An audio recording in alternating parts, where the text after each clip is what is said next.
అది గత 3 రోజులుగా కురుస్తున్నటువంటి వర్షాలకి మిద్దె ఏదైతే ఉందో మట్టితో చేసినటువంటి మిద్దె దానికి సపోర్టుగా ఉన్నటువంటి ఈ వుడెన్ ఫ్రేమ్ ఏదైతే ఉందో అది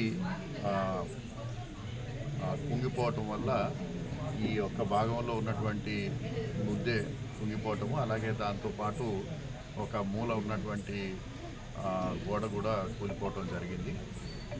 ఇది 1978-9లో ఇక్కడ ఉన్నటువంటి గ్రామస్తుల సహకారంతో స్వామివారు నడరినటువంటి ప్రాంతం కాబట్టి అక్కడ వారికి చిహ్నంగా ఈ యొక్క గృహాన్ని అప్పుడు వారు నిర్మించడం జరిగింది. అయితే దీన్ని మళ్ళా ఆ యొక్క ఏదైతే మెటీరియల్ ఇంతకుముందు చేస్తున్నారో అదే మెటీరియల్ తోటి, అలాగే దీని యొక్క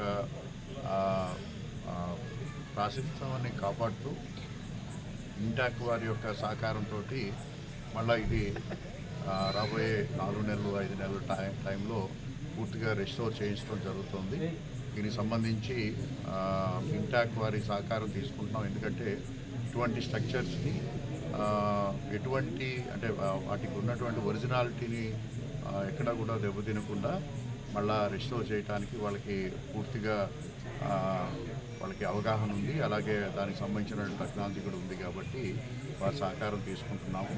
అలాగే ఈ యొక్క ప్రాంతాన్ని ఇంతకుముందు 2018లో ప్రొటెక్ట్ చేస్తూ చుట్టూ కాంపౌండ్ వాళ్ళు, అలాగే ఇక్కడ ఉన్నటువంటి బావి ఇవన్నీ కూడా రెస్టోర్ చేయడం జరిగింది.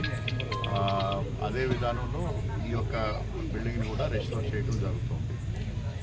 అయితే ఇక్కడ మెయిన్గా మనం గమనించుకోవాల్సింది ఏంటంటే మొత్తం పైన ఏదైతే స్లాబ్ ఏదైతే ఉందో అది కంప్లీట్గా మట్టితోటి చేసి రాళ్ళు పరిచినటువంటి మిద్దె అది. సో ఆ మిద్దె ఈ వర్షాలకి బాగా నానడం, అదేవిధంగా దానికి మిద్దెకి సపోర్టుగా ఉన్నటువంటి పురాతనమైనటువంటి వుడెన్ ఫ్రేమ్ ఏదైతే ఉందో అది విరిగిపోవటం వల్ల ఒకటేసారి అది కూలిపోవటం, అలాగే దానికి గోడ కూడా కుంగిపోవటం జరిగింది.